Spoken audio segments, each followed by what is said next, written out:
نحمدہ و نصلی علی رسولہ الکریم اما بعد فاعوذ باللہ من الشیطان الرجیم بسم اللہ الرحمن الرحیم هل اتى على الانسان حین من الدہر لم یکن شیئا مذکورا انا خلقنا الانسان من نطفۃ امشاج نبتلیہ فجعلناہ سمیعا بصیرا انا ہدیناہ السبیل اما شاکرا و اما کفورا صدق اللہ العظیم رب اشرح لی صدری ویسر لی امری واحلل عقدۃ من لسانی یفقہوا قولی واجعل لی وزیرا من اہلی آمین یا رب العالمین۔ فصل فی استحبابی طلب القراءتی الطیباتی من حسن الصوت۔ یہ فصل جو ہے اس میں اس بات کا بیان ہے کہ اچھی آواز کی تلاوت کی طلب یہ مستحب ہے، یعنی کسی سے یہ مطالبہ کرنا کہ وہ اچھی آواز میں قراءت کرے، تلاوت سنائے، یہ مستحب ہے۔ ظاہر ہے اس وقت تو آڈیوز کا زمانہ نہیں تھا، تو کسی سے آپ اچھی تلاوت سننا چاہتے ہیں تو کیا کرنا پڑے گا؟ فرمائش کرنی پڑے گی کہ بھائی مجھے تلاوت سنائیں۔ 102 کے درمیان میں تو یہ مستحب ہے کہ کوئی شخص کسی سے جس کی آواز اچھی ہے اس سے تلاوت کی فرمائش کرے، یا جیسے آج کل ہمارے پاس آڈیوز ویڈیوز کی شکل میں تلاوت سننے کا آپشن ہے، تو جس کی تلاوت اچھی ہے اس کی تلاوت سنی جائے۔ اعلم ان جماعات من السلف کانوا یطلبون من اصحاب القراءۃ بالاصوات الحسنہ۔ جان لو کہ اسلاف کی گروہ یا جماعتیں، یعنی اسلاف میں سے بہت سے لوگ جو ہیں ان کا یہ عمل رہا ہے کہ وہ اصحاب القراءہ سے، قراءت والے اچھی آواز میں جن کی قراءت ہے ان سے مطالبہ کرتے تھے کہ وہ ان کو سنائیں، ان یقرؤوا کہ وہ تلاوت کریں، ہم یستمعون جبکہ یہ خوب اچھی طرح توجہ سے سن رہے ہوں۔ وَهَذَا مُتَّفَقٌ عَلَى اسْتِحْبَابِهِ، اور اس پر سب کا اتفاق ہے کہ یہ مستحب ہے۔ وَهُوَ عَادَةُ الْأَخْيَارِ وَالْمُتَعَبِّدِينَ وَعِبَادِ اللَّهِ الصَّالِحِينَ، اور یہ نیک لوگوں کا، عبادت گزاروں کا اور اللہ کے صالح بندوں کا یہ جو ہے یہ ان کی عادت ہے، یہ ان کا معاملہ رہا۔ وَهِيَ سُنَّةٌ ثَابِتَةٌ عَنْ رسول اللہ صلی اللہ علیہ وسلم، اور یہی عمل ایک ثابت سنت ہے رسول اللہ صلی اللہ علیہ وسلم سے بھی، یعنی آپ بھی یہ کرتے تھے کہ جن کی آواز اچھی ہو ان سے مطالبہ کرتے تھے کہ وہ تلاوت سنائیں۔ فَقَدْ صَحَّ عَنْ عبد اللہ بن مسعود رضی اللہ عنہ قال، حضرت عبداللہ بن مسعود رضی اللہ عنہ سے صحیح روایت سے ثابت ہے کہ انہوں نے کہا، قال لی رسول اللہ صلی اللہ علیہ وسلم، کہ اللہ کے رسول صلی اللہ علیہ وسلم نے مجھ سے کہا، اقرأ علی القرآن، مجھ پر قرآن پڑھو، یعنی میرے سامنے قرآن پڑھو۔ فقلت، تو میں نے کہا، یا رسول اللہ، اے اللہ کے رسول، اقرأ علیک و علیک انزل، میں آپ پر قرآن پڑھوں جبکہ آپ پر تو نازل ہوا ہے، ٹھیک ہے نا، یعنی میں کیسے آپ کے سامنے پڑھوں، آپ پہ تو قرآن نازل ہوا ہے۔ قال، تو آپ نے فرمایا، انی احب ان اسمعہ من غیری، کہ میں یہ پسند کرتا ہوں کہ میں اسے دوسروں سے بھی سنوں، مجھے یہ پسند ہے کہ کوئی اور بھی مجھے قرآن پڑھ کر سنائے۔ فقرأت علیہ سورۃ النساء، تو میں نے سورۃ النساء کی تلاوت آپ کے سامنے کی، حتی اذا جئت الی ھذہ الآیہ، یہاں تک کہ جب میں اس آیت پر پہنچا، فکیف اذا جئنا من کل امۃ بشہید وجئنا بک علی ھؤلاء شہیدا، کہ اس دن کیا حال ہوگا جب ہم لائیں گے ہر امت میں سے گواہ، اور ہم آپ کو لے کر آئیں گے ان لوگوں پر گواہ بنا کر۔ غالباً یہ آیت نمبر 41 ہے سورہ نساء کی، یعنی سورہ نساء کی تلاوت شروع کی حضرت عبداللہ بن مسعود نے، تو 41 آیتیں وہ پڑھتے گئے اور اللہ کے نبی صلی اللہ علیہ وسلم سنتے گئے، ٹھیک ہے نا، 41 آیتیں۔ 41 نمبر آیت پہ جا کے کیا ہوا؟ قال، آپ نے فرمایا، حسبک الآن، بس اب کافی ہے۔ فالتفت الیہ، تو میں نے آپ کی طرف دیکھا۔ اب اس سے بھی اندازہ ہوتا ہے، اب کچھ چیزیں ہوتی ہیں الفاظ میں موجود نہیں ہوتی لیکن وہ کلام کا حصہ ہوتی ہیں۔ 41 آیتیں حضرت عبداللہ بن مسعود نے پڑھی ہیں، اور آپ کو نہیں معلوم کہ اللہ کے نبی صلی اللہ علیہ وسلم کے تاثرات کیا ہیں۔ اس کا مطلب کیا ہے کہ وہ بالکل ایسے مؤدب ہو کے نیچے دیکھ کے تلاوت کر رہے تھے، یعنی کہ سامنے دیکھ رہے ہیں یا آگے پیچھے دیکھ رہے ہیں، وہ بالکل ایسے نیچے دیکھ کے تلاوت کر رہے ہیں، ان کو نہیں پتا کہ اللہ کے نبی صلی اللہ علیہ وسلم کے چہرے کے تاثرات کیا ہیں۔ تو جب اس جگہ رک کے آپ نے کہا کہ حسبک، کافی ہے، بس ابھی یہاں رک جاؤ، وہ کہتے ہیں فالتفت الیہ، تو میں نے آپ کی طرف دیکھا، فاذا عیناہ تذریفان، تو آپ کی آنکھوں سے آنسو جاری تھے۔ اور کس بات پہ آنسو جاری تھے؟ کہ اس امت کے خلاف مجھے گواہی کے لیے کھڑا کیا جائے گا، اور ظاہر ہے وہ گواہی تو آپ نے دینی ہے کہ میں نے اس امت تک پیغام پہنچا دیا تھا۔ اب اگر اس امت نے آگے ذمہ داری ادا نہیں کی یا باقیوں تک نہیں پہنچایا تو اس کی ذمہ دار یہ امت ہے۔ وروت دارمی وغیرہ باسانیدہم عن عمر بن الخطاب رضی اللہ عنہ، امام دارمی اور ان کے علاوہ اور لوگوں نے ان اسناد سے ذکر کیا ہے اپنی اسناد سے حضرت عمر بن خطاب سے رضی اللہ عنہ سے، انہ کان یقول لابی موسیٰ الاشعری، کہ وہ حضرت ابو موسیٰ اشعری سے کہا کرتے تھے، ذکرنا ربنا فیقرأ عندہ القرآن، کہ ہم نے اپنے رب کا ذکر کیا تو ان کے پاس قرآن پڑھا جاتا، یعنی والآثار فی ھذا کثیرہ، اور اس بارے میں بہت سے آثار بھی ہیں۔ تو یعنی حضرت ابو موسیٰ اشعری جو ہیں وہ جب قرآن پڑھیں گے تو کیا ہے، گویا کہ ہمیں اپنے رب کی یاد آتی ہے۔ وقد مات جماعات من الصالحین بسبب قراءۃ من سألوہ القراءۃ، حیران کن چیز آ رہی ہے کہ کئی نیک لوگ ایسے تھے جو کہ وفات پا گئے، کس وجہ سے؟ کہ انہوں نے کسی سے قرآن کی تلاوت کی درخواست کی تھی۔ واللہ عالم، اور اللہ بہتر جانتا ہے، یعنی تلاوت سنتے سنتے۔ وقد استحب العلماء ان یستفتح مجلس حدیث النبی صلی اللہ علیہ وسلم، علماء نے مستحب قرار دیا کہ اللہ کے نبی صلی اللہ علیہ وسلم کی حدیث کی مجلس کی ابتدا کی جائے، وَيُخْتَمَ، اور اس کو مکمل کیا جائے، بِقِرَاءَةِ قَارِئٍ حسن الصوت، ایک ایسے قاری کی قرات سے جس کی آواز خوبصورت ہو، ما تیسر من القرآن، جو قرآن پڑھنا ممکن ہو، یعنی جو کلاس ہے وہ کس کی ہے؟ حدیث کی، لیکن آغاز کیسے کرنا ہے؟ تلاوت سے، یعنی ایک اچھے قاری سے کہا جائے کہ کچھ آیات تلاوت کر دے اور پھر آخر میں بھی تلاوت کی جائے۔ ثم انہ ینبغی للقاری فی ہذہ المواطن، اور پھر جو ہے قاری کے لیے جو ہے، قاری کو چاہیے ان موقعوں پر ان یقرأ ما یلیق بالمجلس ویناسبہ، کہ وہ تلاوت کرے ان مجالس میں وہ تلاوت جو کہ ان مجالس کے مطابق ہو، وَأَن تَكُونَ قِرَاءَتُهُ فِي آیات الرجاء والخوف والمواعظ، اور یہ کہ اس کی جو تلاوت ہو وہ ان آیات پر مشتمل ہو جو کون سی آیتیں ہیں؟ امید کی، خوف کی اور واعظ کی۔ یعنی یہ بڑی اہم بات ہے، بعض اوقات نا کسی حافظ کو آپ کہیں کہ بھئی تلاوت کرنی ہے تو تلاوت تو وہ کر دے گا، لیکن موقع محل کچھ اور ہے، ہو سکتا ہے وہ تلاوت شروع کرے الطلاق مرتان فامساک بمعروف او تسریح باحسان، ٹھیک ہے؟ تو بھئی یہاں تو کوئی نکاح طلاق کا معاملہ نہیں ہے، تو آپ نے تلاوت کر دی وہ طلاق والی آیتوں سے متعلق، ٹھیک ہے اللہ کا کلام ہے، جہاں سے مرضی تلاوت کریں، لیکن وہ کہہ رہے ہیں قاری کو چاہیے کہ مجلس کی مناسبت سے تلاوت کرے، ٹھیک ہے، اور اس کی جو آیات کی سلیکشن ہو تلاوت کی وہ امید کی ہوں آیتیں، وہ خوف کی ہوں اور وہ واعظ و نصیحت کی ہوں، ٹھیک ہے۔ اب اس کے لیے ضروری کیا ہے کہ جو قاری ہے اس کو قرآن کا ترجمہ آتا ہو، اور خالی ترجمہ نہ آتا ہو بلکہ اس کو بھی پتا ہو کہ کون کون سے مقامات ہیں جو کہ امید کے ہیں، کون کون سے مقامات ہیں جو خوف کے ہیں، اور کون کون سے مقامات ہیں جہاں کوئی واعظ و نصیحت ہے۔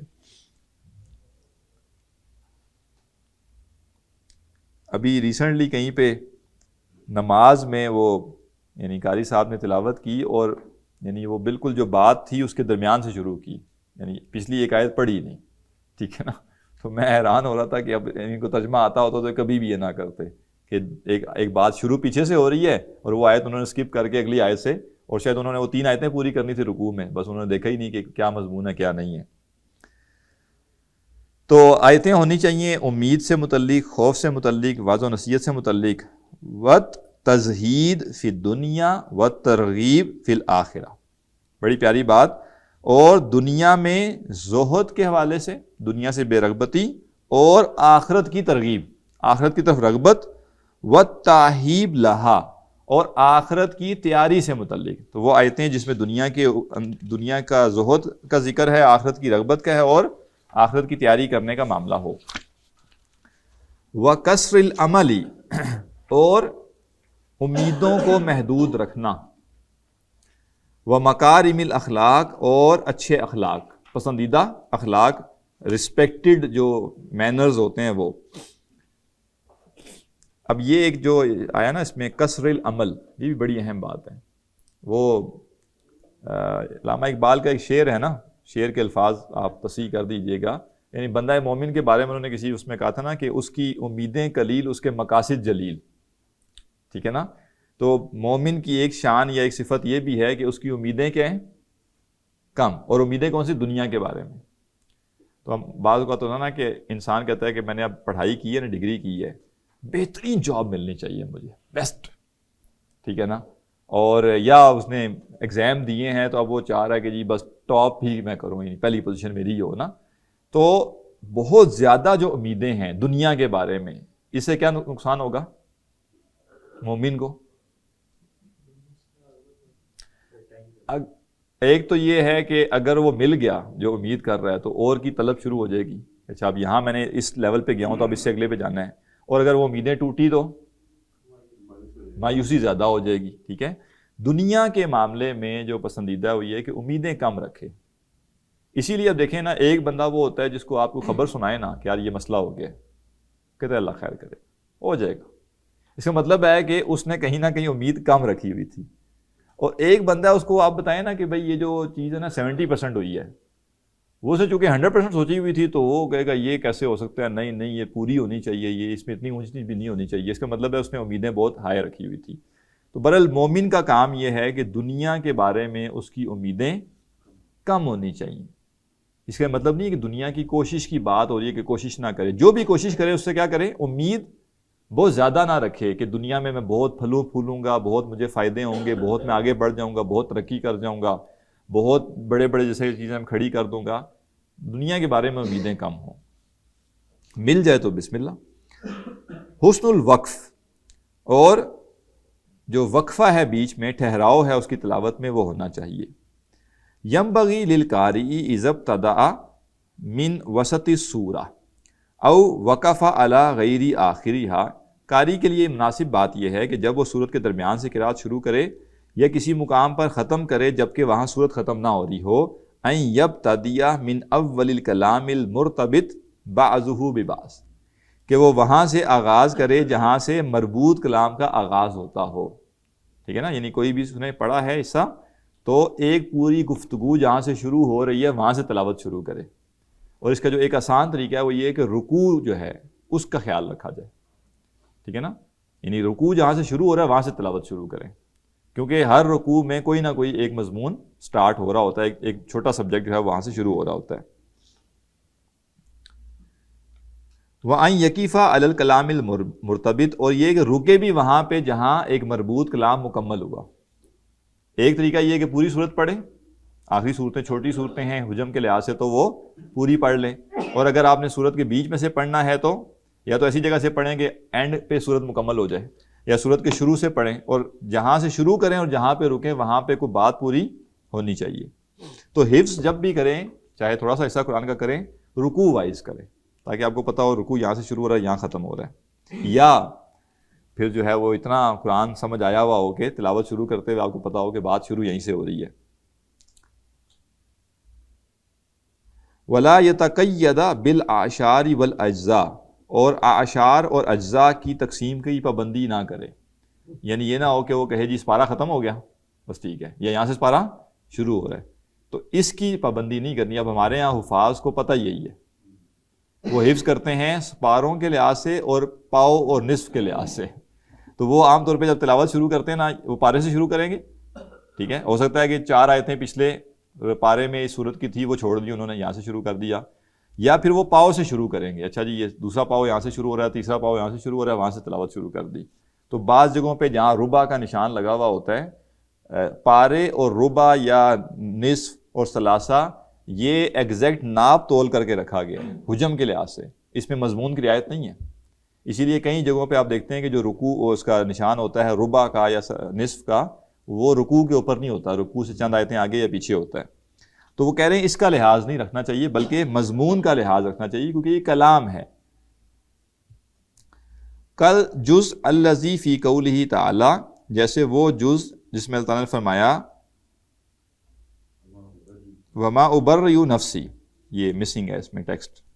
ٹھیک ہے نا، تو وما ابرئ نفسی میں کیا ہے، یہاں سے کیوں نہیں شروع کرنا؟ یوسف علیہ السلام کا کلام ہے، وہ اپنے آپ کو کہہ رہے ہیں کہ میں گناہوں سے پاک نہیں، اپنے نفس کو پیچھے کو واقعہ جو ہے اس کو چھوڑ دیا، یہاں سے 13 سال شروع کرتی ہے. ٹھیک ہے، جو مضمون ہے نا وہ کیا ہے کہ پچھلے پارے کی آخری آیتوں میں مضمون چل رہا ہے کہ حضرت یوسف علیہ السلام جیل سے جب باہر آنے کا معاملہ ہوا تو بادشاہ کے ساتھ یہ بات چیت ہوئی، پھر یہ ہوا، پھر وہ ہوا. اب آخری آیت یہ ہے، یعنی 12ویں پارے کی آخری آیت ہے ذالک لیعلم انی لم اخنہ بالغیب. یہ معاملہ اس لیے ہوا تاکہ وہ جان لے کہ میں نے اس کے پیچھے خیانت نہیں کی. وَأَنَّ اللَّهَ لَا يَهْدِي كَيْدَ الْخَائِنِينَ، اور یہ کہ اللہ تعالیٰ خیانت کرنے والوں کی چال کو کامیاب نہیں کرتا. وَمَا أُبَرِّئُ نَفْسِي، اب یہ واو کیا بتا رہا ہے کہ اور میں اپنے آپ کو بری، اپنے نفس کو بری نہیں کہتا. یعنی آپ یوں سوچئے نا کہ آپ ایک بندے سے بات چیت کر رہے ہیں اور بات چیت کرتے ہوئے آپ کہتے ہیں جی یہ جو سارا کچھ ہوا ہے نا، یہ فلاں مسئلہ ہوا تھا، یہ فلاں مسئلہ ہوا تھا، یہ فلاں مسئلہ ہوا تھا. یہاں تک بات ہوئی، وہ جو لوگ بیٹھے ہوئے تھے اٹھ کے چلے گئے. کوئی دوسرے لوگ آگے بیٹھے ہوئے، آپ نے کہا نہیں میں بھی اپنے آپ کو اتنا نیک نہیں کہہ رہا. تو وہ کہیں گے کیوں آپ نیک نہیں کہہ رہے ہیں، کیا ہوا ہے؟ اب ان کو تو پتہ ہی نہیں ہے کہ پیچھے کیا بات ہوئی. تو اسی طرح جو بندہ قرآن کی تلاوت شروع کر رہا ہے اور وہ شروع ہی کر رہا ہے وما ابرئ نفسی، تو سننے والے کو تو ہر بندہ تو حافظ نہیں ہے، ہر بندے کو تو نہیں پیچھے کانٹیکسٹ کیا چل رہا ہے. وہ کہے گا بھائی وما ابرئ نفسی کیا ہے کہ میں اپنے آپ کو، اپنے نفس کو بری و ذمہ نہیں قرار دیتا. ان نفس لامارۃ بالسوء، تو پیچھے کانٹیکسٹ ختم ہو گیا نا. تو یہ انہوں نے ایک مثال دے دی. وفی قولہ تعالی، اور اللہ تعالیٰ کا قول فما کانا جواب قومہ، پس اس کی قوم کا جواب نہ تھا. یہ آیت ہے.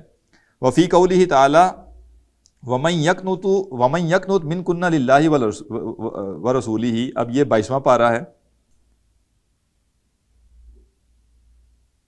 ٹھیک ہے، تو یہ آیت نمبر 31 ہے. آیت نمبر 30 جو کہ پچھلے پارے کی 21ویں پارے کی آخری آیت ہے وہ ہے یا نساء النبی، اے نبی کی بیویوں، من یاتی منکن بفاحشۃ مبینہ، تو مبینہ جو تم میں سے واضح بے حیائی کا ارتکاب کرے، یضاعف لها العذاب، تو پھر اس کے لیے عذاب دگنا ہوگا، ضعفین.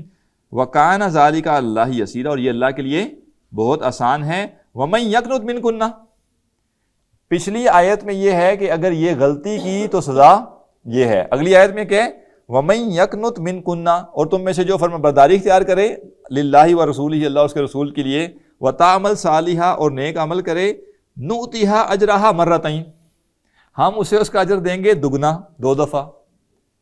اب کیا ہے، عذاب والی آیت پچھلے پارے میں ہے اور جو یعنی فرمانبرداری والی آیت ہے وہ اگلے پارے میں ہے. تو جو بندہ بات ہی یہاں سے شروع کرے گا وہ پچھلا کانٹیکسٹ رہ گیا. وفی قولہ تعالی، اور تعالیٰ کا قول وما انزلنا علی قومہ من بعدہ من جند من السماء، اور ہم نے نہیں اتارا اس کی قوم پر اس کے بعد آسمان سے کوئی لشکر. اب یہ جو ہے سورہ یاسین کا ہے. ٹھیک ہے، سورہ یاسین کی آیت نمبر 28 ہے. اور اس سے پیچھے جو آیت ہے وہ کیا ہے کہ مطلب وہ جو مومن تھا اس کا ذکر ہے، اور اس نے جو بھی یعنی معاملہ وہاں کیا تھا، جو ہے نا کہ 2 لوگ ہم نے بھیجے پھر تیسرا آیا اور اس نے کہا انی آمنت بربکم فاسمعون، قیل ادخلوا الجنہ، اسے کہا گیا تم جنت میں داخل ہو جاؤ. قال یا لیت قومی یعلمون، اس نے کہا کاش میری قوم جان لیتی، بما غفر لی ربی، جو میرے رب نے مجھے بخش دیا، وجعلنی من المکرمین، اور مجھے عزت عطا کی. وما انزلنا علی قومہ، اب اس کے بعد ہے کہ وہ جو سارا ایپیسوڈ ہوا اس کے بعد کہا جا رہا ہے کہ ہم نے اس قوم کے اوپر جو ہے وہ آسمان سے کوئی عذاب نازل نہیں کیا. وما کنا منزلین ان کانت الا صیحۃ واحدہ، وہ تو ایک چیخ تھی زور کی. اب وہ کیوں عذاب نازل ہوا وہ پیچھے کانٹیکسٹ سارا پچھلے پارے میں رہ گیا. یہاں ایک اگلی بات شروع ہوئی ہے اور یہاں سے کسی نے تلاوت شروع کر دی. وفی قولہ تعالی الیہ یرد علم الساعہ، یہ اب 25واں پارہ ہے. ٹھیک ہے، اور آیت نمبر 47 ہے، اور اس سے پیچھے بھی ظاہرہ مضمون چل رہا ہے. تو اچھا، یہ برل پاروں کی تقسیم میں یہ ایک چیز ہے کہ پاروں کی جو تقسیم کی گئی ہے اس میں قطعاً یہ لحاظ نہیں کیا گیا کہ مضامین یا صورتوں کی ترتیب میں کیا ہو رہا ہے، تقسیم کیسے ہو رہی ہے. واللہ عالم، جیسے ڈاکٹر صاحب کہا کرتے تھے کہ شاید بالکل جب پاروں کی تقسیم کی گئی تو جس کے پاس جو بھی مصحف تھا اس نے صفحے گن کے برابر صفحے جو ہیں ان کے پاروں کی تقسیم کر دی، اور ایسا ہی ہے. یعنی بالکل مضمون کی رعایت نہیں کی گئی، کوانٹٹی کو سامنے رکھا گیا اور کوانٹٹی کے حساب سے پاروں کی تقسیم کر دی گئی. وفی قولہ تعالیٰ وبدا لہم سیئات وفی قولہ تعالیٰ قال فما خطبکم ایھا المرسلون. اب یہ تو دیکھیے نا 27واں پارہ جو ہے، پچھلے پارے میں یہ ہے کہ فرشتے آئے حضرت ابراہیم کے پاس اور ایک پورا ان کے ساتھ مکالمہ ہوا. اب وہ ساری جب بات چیت ہو چکی، وہ معاملہ ہو چکا، وہ خوشخبری دے چکے، تو اس کے بعد انہوں نے کہا کہ اچھا بھائی مین ایجنڈا کیا ہے تمہارے آنے کا؟ تو یہاں سے پارہ شروع ہو رہا ہے، ٹھیک ہے نا. تو بندہ سننے والا ہو سکتا ہے اس کے ذہن میں آئے کہ بھئی کس کی بات ہو رہی ہے، ٹھیک ہے نا، کس سے پوچھا جا رہا ہے کہ تمہارے آنے کا مقصد کیا ہے. تو فرشتوں کا ذکر تو پچھلے پارے کی آخری آیتوں میں ہے. وَكَذَلِكَ الْأَحْزَابُ كَقَوْلِهِ تعالیٰ، اور اسی طرح سورہ احزاب میں ہے کہ اللہ تعالیٰ نے فرمایا وَاذْكُرُوا اللَّهَ فِي أَيَّامٍ مَعْدُودَاتٍ. وَقَوْلِهِ تعالیٰ، تعالیٰ فرمایا قُلْ هَلْ أُنَبِّئُكُم بِخَيْرٍ مِّن ذَلِكُمْ، کیا میں تمہیں اس سے بہتر چیز کے بارے میں نہ بتاؤں؟ جی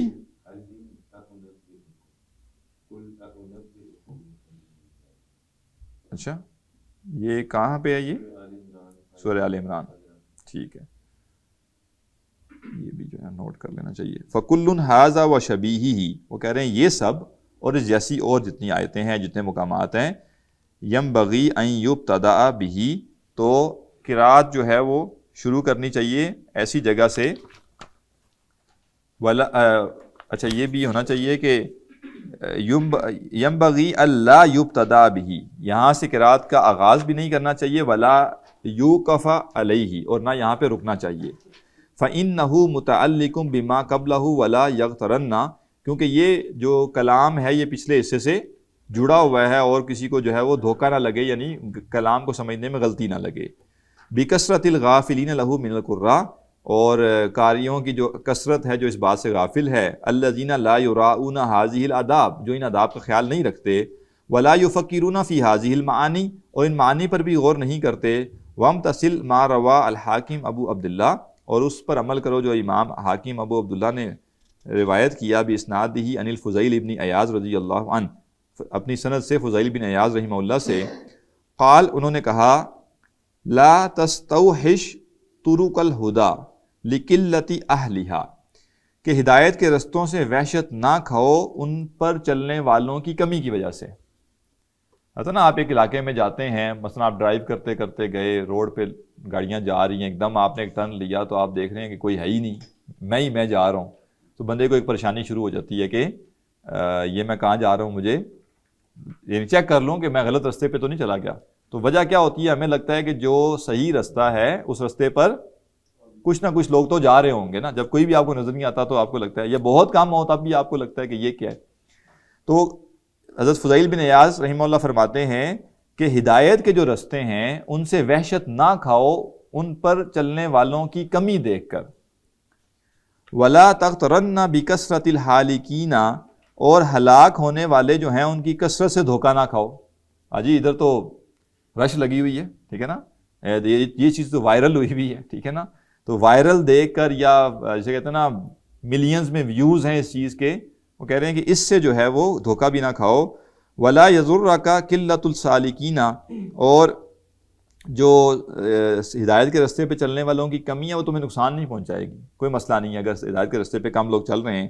وَلِهَذَا الْمَعْنَى قَالَتِ الْعُلَمَاء، اور اسی مفہوم میں علماء نے فرمایا قراءۃ سورۃ کثیرۃ بکاملها، ایک چھوٹی سورت کو مکمل پڑھنا افضل، زیادہ افضل ہے، من قراءۃ بعض سورۃ طویلہ، ایک لمبی سورت کے کچھ حصے کو پڑھنے سے. دو چیزوں میں فرق رکھیے، ایک ہے آپ نے تلاوت کرنی ہے اور سورہ بقرہ کی تلاوت آپ نے کرنی ہے اور آپ نے 5 رکوع پڑھے، پھر اگلے دن 5 رکوع پڑھے، پھر اگلے دن 5 رکوع پڑھے، اس میں مسئلہ نہیں ہے. یہ بات کر رہے ہیں کہ جب آپ نے ونس تلاوت کرنی ہے، مثلا نماز پڑھانی ہے آپ نے، تو نماز پڑھانے میں وہ کہہ رہے ہیں کہ یہ زیادہ بہتر ہے کہ جو چھوٹی صورت ہے وہ مکمل پڑھ لی جائے، اس سے کہ بڑی صورت جو ہے اس کا چھوٹا حصہ پڑھا جائے. اس کا یہ مطلب نہیں کہ جائز نہیں ہے، پڑھ سکتے ہیں، کلام کہیں سے بھی پڑھ سکتے ہیں، بس یہ خیال رکھیں کہ جہاں سے بات شروع ہو رہی ہو وہاں سے کلام تلاوت شروع کی جائے، اور جہاں روکی جائے وہاں پہ کوئی ایک بات مکمل ہو رہی ہو. فَإِنَّهُ قَدْ يَخْفَى الْارْتِبَاطُ، کیونکہ بعض اوقات جو ہے وہ ربط چھپ جاتا ہے، علی بعض الناس، کچھ لوگوں پر، فی بعض الاحوال، بعض حالتوں میں. وقد روا ابن ابی داود عن عبداللہ ابن ابی الحذیل، ابن ابی داود نے روایت کیا عبداللہ بن ابی الحذیل سے رحمہ اللہ. قال وہ فرماتے ہیں کانو یکرہونا وہ ناپسند کرتے تھے ان یقرؤ بعض الآیہ کہ آیت کا کچھ حصہ پڑھیں ویترکوا بعضھا اور آیت کا بعض حصہ چھوڑ دیں. یہ بھی مناسب نہیں ہے کہ کسی آیت کا ایک حصہ پڑھا دیں. ذکر الگ چیز ہے، ذکر کر رہا ہے انسان اور مثلا آیت ہے بڑی اور اس آیت کے اندر ایک حصہ ہے ان اللہ مع الصابرین وبشر الصابرین، کوئی اس کا ورد کرنا چاہ رہا ہے، اس میں مذائقہ نہیں ہے کیونکہ یہ ورد وہ مضمون کے لحاظ سے کر رہا ہے.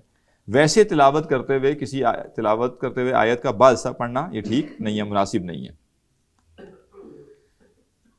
فصل من البدع المنکرہ فی القراءۃ، قراءات میں وہ بدعات جن کا انکار ہونا چاہیے، جو ناپسندیدہ ہیں یا وہ چیزیں نہیں ہونی چاہیے.